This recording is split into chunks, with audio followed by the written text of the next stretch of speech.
Hello students, आज हम करने जा रहे हैं क्लास 9th का chapter 7 that is diversity in living organisms और उसे हिंदी में नाम क्या देते हैं, जीवों में विविधता। विविधता शब्द जो है उसको हम कई रूपों में अपनी डेली लाइफ में यूज करते हैं। जैसे उसके लिए शब्द यूज किया जाता है भिन्नता, असमानता, अंतर, डिफरेंसेस। मीनिंग क्या है कि एक जीव दूसरे जीव के जैसा दिखाई नहीं देता। यदि हम अपने चारों तरफ पृथ्वी के ऊपर ही देखते हैं तो हमारे पास कहीं पर वृक्ष हैं, तो कहीं पर ह्यूमन बीइंग है, कहीं पर जानवर हैं, तो ये सभी एक दूसरे से डिफरेंट हैं। इवन वृक्ष जो होते हैं वो भी आपस में एक जैसे नहीं है, वो भी एक दूसरे से भिन्न होते हैं।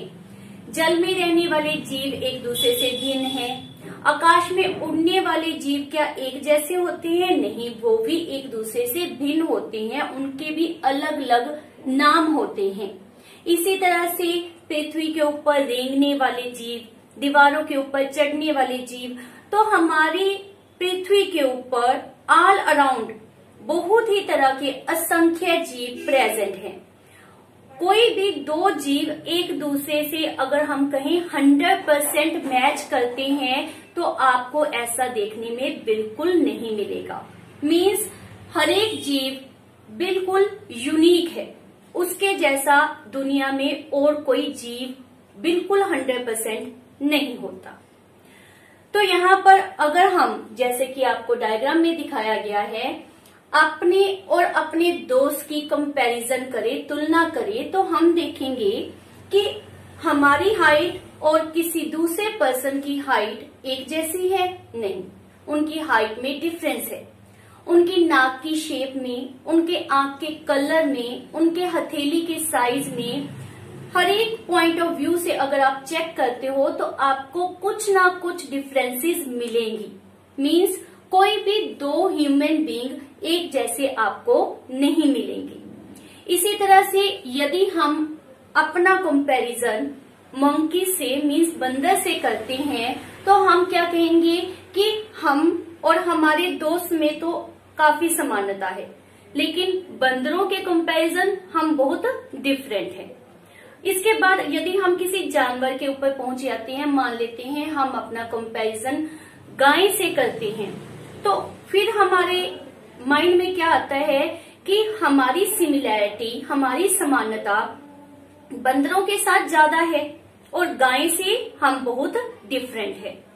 तो इस तरह से आपको पता चलता है कि वी आर नॉट सिमिलर, हम सभी एक जैसे नहीं हैं, हम में बहुत ही डिफरेंसेस होते हैं।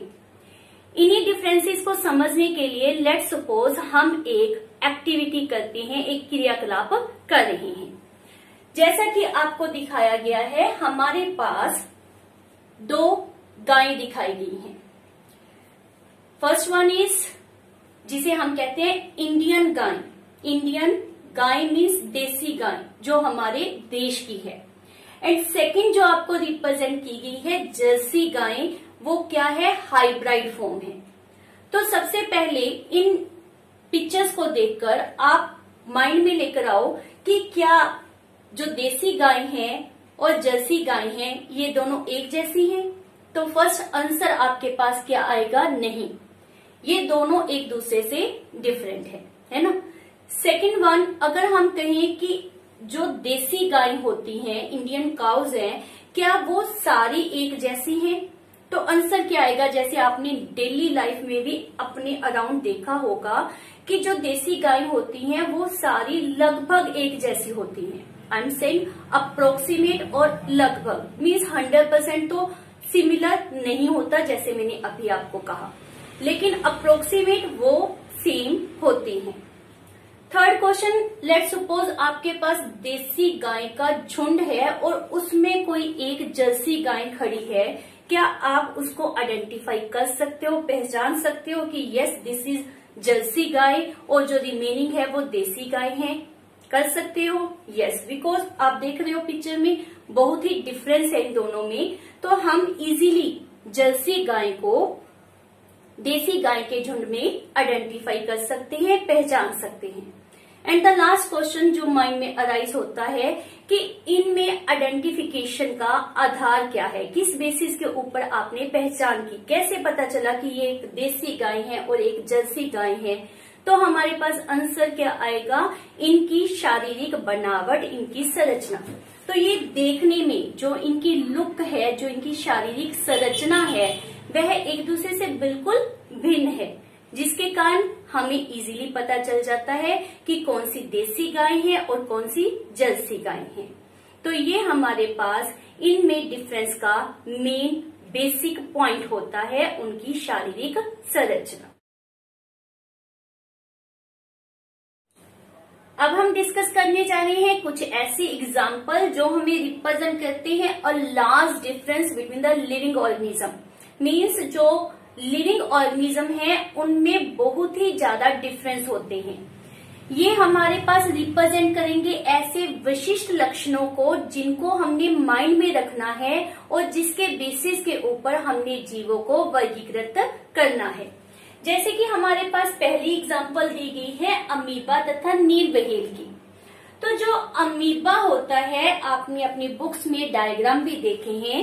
एक्चुअल लाइफ में इसको देखने के लिए हमें क्या चाहिए, सूक्ष्मदर्शी या आप कह सकते हो माइक्रोस्कोप, बिकॉज इनका जो साइज होता है that is very very very small होता है, इतना छोटा कि माइक्रोस्कोप के बिना यह हमें दिखाई नहीं देता। इसके साइज को मेजर किया जाता है इन द माइक्रोमीटर्स। जबकि नीलबहेल बहुत ही बड़ी है, नॉर्मली आपने पिक्चर्स भी देखी होंगी इसकी या रियल लाइफ में भी इसको देखा होगा। इसका साइज अप्रोक्सीमेट 30 मीटर्स होता है। क्लियर। दूसरी तरफ हमारी एग्जांपल है that is lichen and the redwood पेड़। लाइकन जो होते हैं वो छोटे छोटे डब्बों के रूप में होते हैं, जबकि कैलिफोर्निया का रेडवुड पेड़ जो होता है दैट इज अप्रोक्सीमेट 100 मीटर लंबा होता है। तो इनकी साइज में बहुत ही ज्यादा डिफरेंस होता है। थर्ड हमारे पास एग्जांपल है मच्छर तथा कछुए को कंपेयर किया गया है। मच्छर का जो जीवन काल होता है वह बहुत ही स्मॉल होता है। कितना स्मॉल होता है, यह सिर्फ 2-4 दिनों के लिए ही जीवित रहता है। जबकि जो कछुआ होता है इसकी उम्र, इसकी आयु क्या होती है, दैट इज 300 ईयर्स। यह 300 वर्षों के लिए जीवित रह सकता है। तो इस तरह से आप देख रहे हो कि इनके बीच में बहुत ही डिफरेंस लाई कर रहा है। इनके बीच में जो डिफरेंस का पॉइंट ऑफ व्यू हमने समझा, वेदर वो हम कह रहे हैं एज फैक्टर है या फिर उनकी लेंथ है या फिर उनका साइज है, तो ये हमारे पास क्या होते हैं, विशिष्ट लक्षण। तो बेटा हमारे पास पृथ्वी के ऊपर असंख्य जीव लाई कर रही हैं। यदि हम कहें कि एक एक जीव को लेकर हम उनकी स्टडी करेंगे तो यह बहुत ही टफ है, because we have only 1 chapter या we have a small period of time इनको स्टडी करने के लिए। तो हमारे पास बेस्ट वे क्या है कि हम इनको डिफरेंट वर्गों में, समूहों में वर्गीकृत कर दें।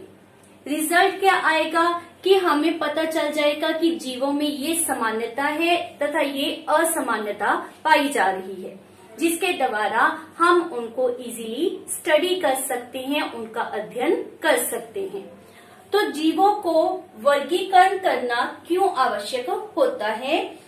समानताओं के आधार पर विभिन्न वर्गों तथा समूहों का अध्ययन करना बहुत ही सरल हो जाएगा। जैसा कि अभी हमने पढ़ा, कुछ जीवों में जो संरचना होती है वो बहुत सरल होती है, कुछ में बहुत ही जटिल होती है। तो अगर हमने उन्हें विभिन्न वर्गों या विभिन्न समूहों में वर्गीकरण कर लिया तो हम उनका अध्ययन बहुत ही सरल तरीके से कर सकते हैं। जब भी हमने जीवों को वर्गीकरण करना है तो हमने ध्यान देना है कि जीवों में ऐसे कौन से विशिष्ट लक्षण हैं जो उनमें मौलिक अंतर पैदा करते हैं, और उन्हीं विशिष्ट लक्षणों को लेकर हमने जीवों के मुख्य समूह, मुख्य वर्ग बनाने हैं। और जो रिमेनिंग उनके कैरेक्टर होते हैं, जो कम महत्वपूर्ण उनमें गुण होते हैं या उनके कैरेक्टर हैं, उनके आधार पर हम निम्न समूहों में जीवों को वर्गीकृत करेंगे। जीवों के वर्गीकरण के प्रयास प्राचीन काल से ही चल रहे थे। जैसे कि एक यूनानी विचारक अरस्तु ने सबसे पहले जीवों का वर्गीकरण किया था और वर्गीकरण करने का मेन आधार था कि ये जीव किस स्थान पर रहते हैं, दैट इज स्थल पर, जल पर या फिर वायु पर। तो उन्होंने मेन 3 कैटेगरी में सभी जीवों को बांट दिया। पृथ्वी पर रहने वाले जीवों को एक कैटेगरी में रखा गया, जल में रहने वाले जीवों को दूसरी कैटेगरी में, वायु या सिंपली आप कह सकते हो आकाश में उड़ने वाले जीवों को तीसरी कैटेगरी में रखा गया। यह तरीका बहुत ही सरल था, लेकिन अगर हम कहें कि यह तरीका बेस्ट था, बहुत ही अच्छा था, तो यह अच्छा तरीका या बेस्ट वे नहीं था। जैसे कि अगर हम कंपेयर करें स्थल पर रहने वाले जीवों को, मनुष्य, बंदर, गाय, जैसे कि हमने पहले एग्जाम्पल ली, तो क्या यह सभी एक जैसे हैं? नहीं है। जल में रहने वाले जीव, जैसे कि अभी हमने व्हेल की बात की, ऑक्टोपस, स्टारफिश या डिफरेंट टाइप ऑफ ऑर्गेनिजम्स जो जल में रहते हैं, क्या उन सभी में एक जैसी सिमिलैरिटी है, समानता है? नहीं। तो फिर उनको एक कैटेगरी में हम नहीं अध्ययन कर सकते।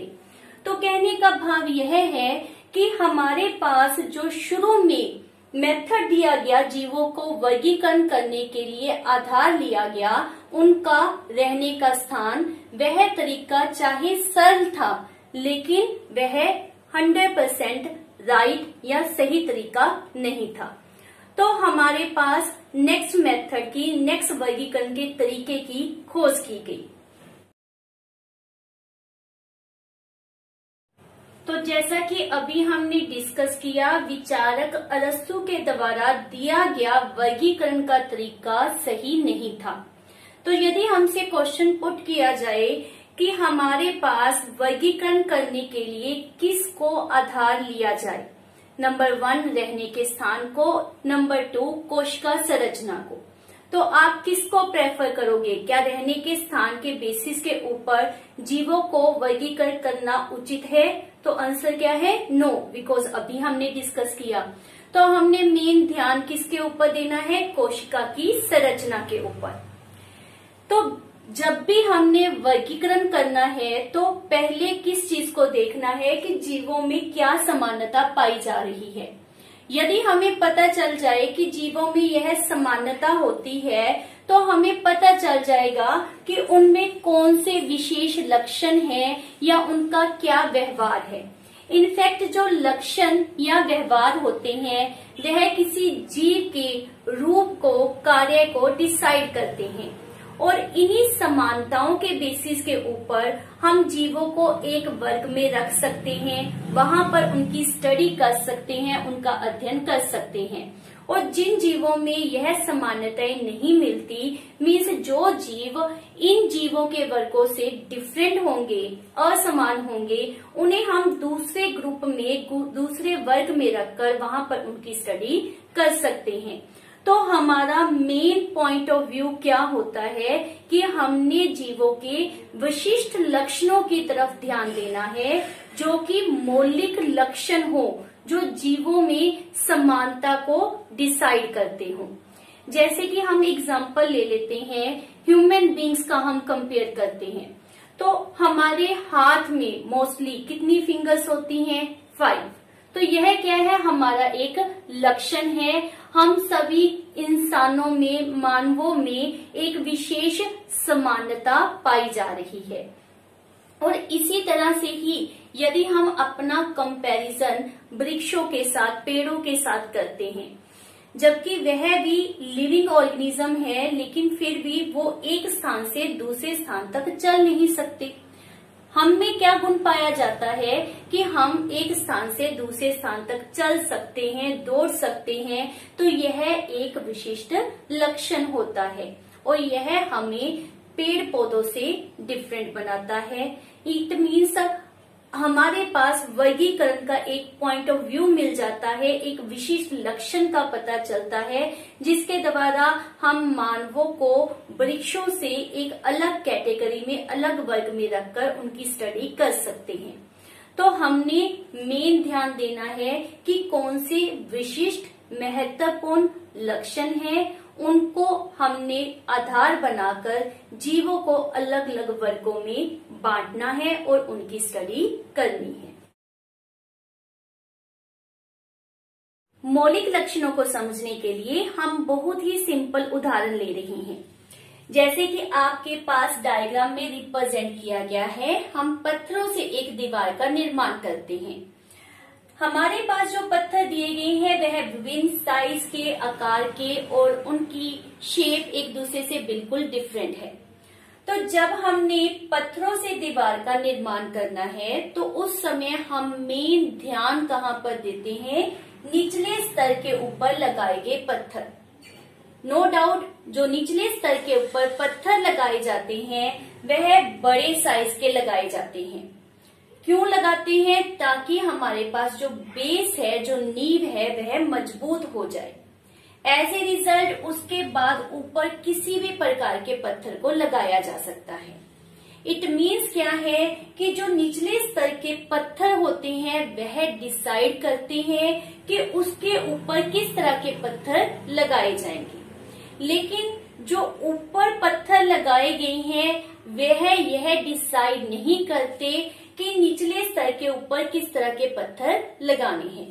तो मेन इम्पोर्टेंस क्या है? निचले स्तर पर लगाए गए पत्थर।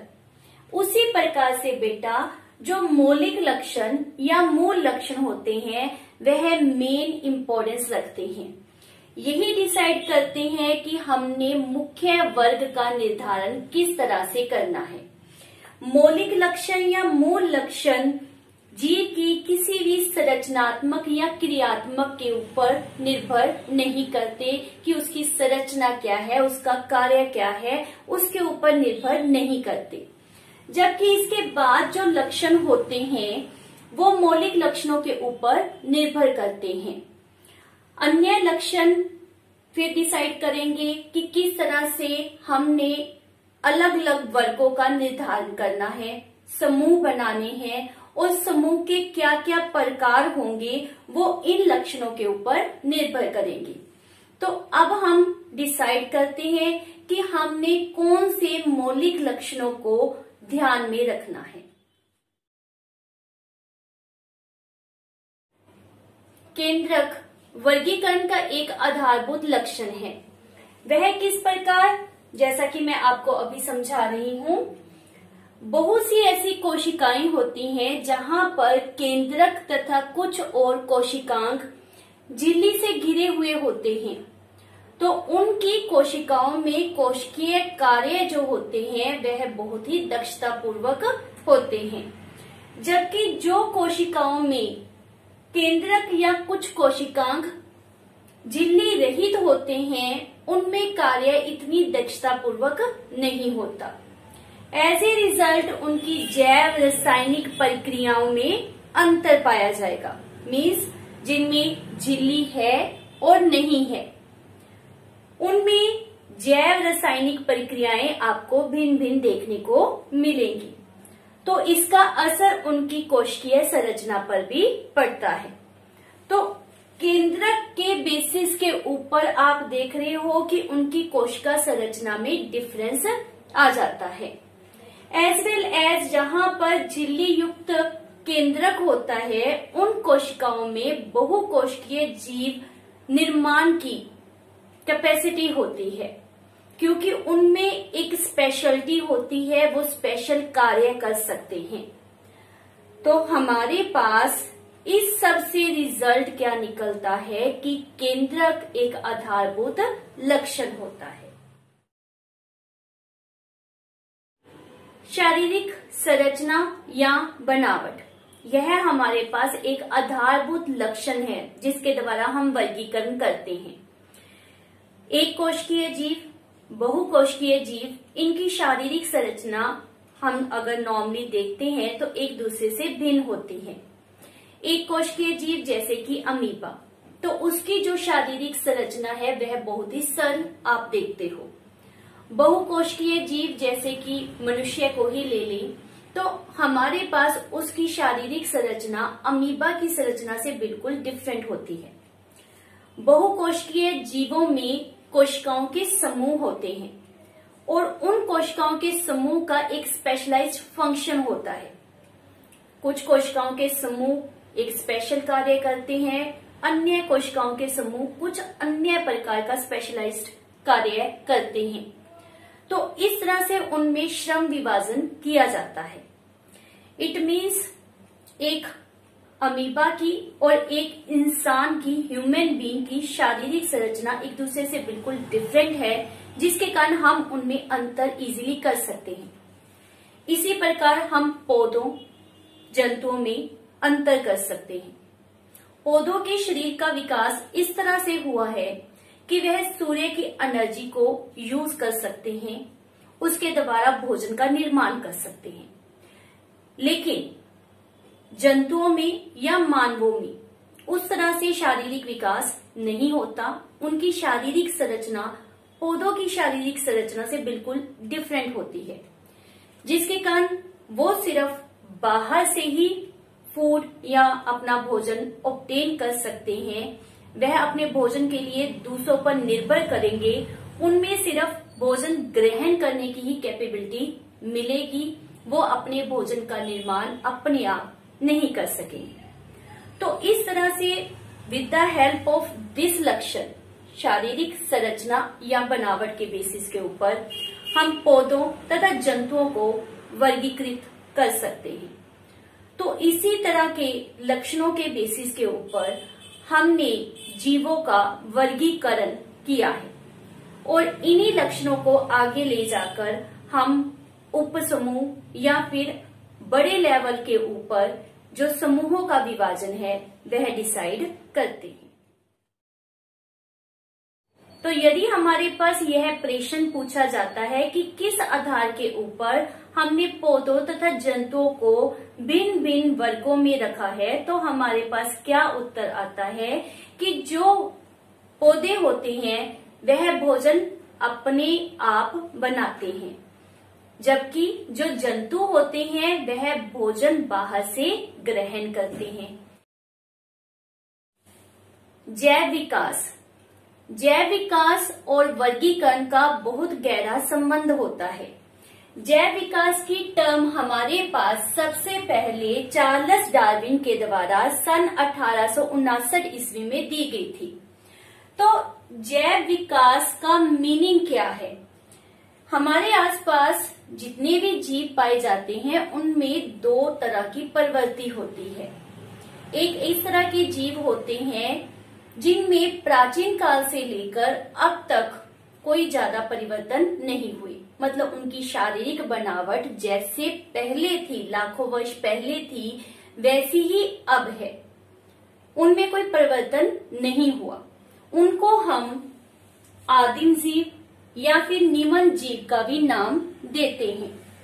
उनकी संरचना बहुत ही सरल होती है, लेकिन कुछ ऐसे भी जीव हैं जिन्होंने वातावरण के अनुकूल होने के लिए, अपने आप को वातावरण के अकॉर्डिंग डालने के लिए अपने में बहुत से परिवर्तन किए। धीरे धीरे ये परिवर्तनों के कारण उनकी शारीरिक बनावट बिल्कुल बदल गई। ऑब्वियस है, कुछ ऐसे लक्षण थे जिनके द्वारा उनकी बनावट के ऊपर बहुत ही ज्यादा चेंजेस या परिवर्तन देखने को मिले। ऐसे लक्षण जिनके द्वारा उनकी बनावट में अधिक परिवर्तन देखने को मिले, उनको हम मूल लक्षण मानते हैं। तो जैसे जैसे धीरे धीरे उनमें परिवर्तन आते गए तो उसके द्वारा उनकी जो संरचना थी वो जटिल हो गई। ऐसे जीवों को हम उन्नत जीव या फिर उच्च जीव का नाम भी देते हैं। परंतु जो हमारे द्वारा निमन जीव या उच्च जीव इस तरह की नेमिंग दी गई है, यह पूरी तरह से उचित नहीं है। इसकी जगह पर हम इन्हें सरल तथा जटिल जीवों में वर्गीकृत करते हैं, क्योंकि जिनमें कोई परिवर्तन नहीं हुआ उनकी संरचना सरल है, और जिनमें परिवर्तन हुए, बनावट बदल गई, उनकी संरचना आज जब हम देखते हैं तो बहुत जटिल है। तो वर्गीकरण का सही तरीका क्या है? सरल तथा जटिल, इस तरह से जीवों को वर्गीकरण करना है। ये नाम निम्न या उच्च जीव, यह पूरी तरह से सही कैटेगरीज नहीं है। चार्ल्स डार्विन के द्वारा जो पुस्तक लिखी गई थी जिसमें उन्होंने जैव विकास के बारे में बताया, उस पुस्तक का नाम था द ओरिजिन ऑफ स्पीशीज। अब आपको पता चला कि जैव विकास का मीनिंग क्या है। वे सभी परिवर्तन जिसके कारण जीवों की शारीरिक बनावट चेंज हुई, चाहे यह परिवर्तन धीरे धीरे होते हैं, इसमें लाखों वर्ष लग जाते हैं, लेकिन बिकॉज ऑफ दीज परिवर्तन, दीज चेंजेस, वो अपने आप को वातावरण के अनुसार ढाल सकते हैं, अपने आप को वातावरण के प्रति अनुकूलित कर सकते हैं। तो this is all about my today's topic, जिसमें हमने समझा कि वर्गीकरण क्या होता है, जैव विकास क्या है, इन दोनों का आपस में क्या संबंध होता है, किस तरह से कुछ लक्षण मूल लक्षण होते हैं और कुछ लक्षण इन मूल लक्षणों के ऊपर डिपेंड करते हैं। तो अब आपने एनसीईआरटी के क्वेश्चंस को अच्छी तरह से अटेम्प्ट करना है। Thank you for watching my video.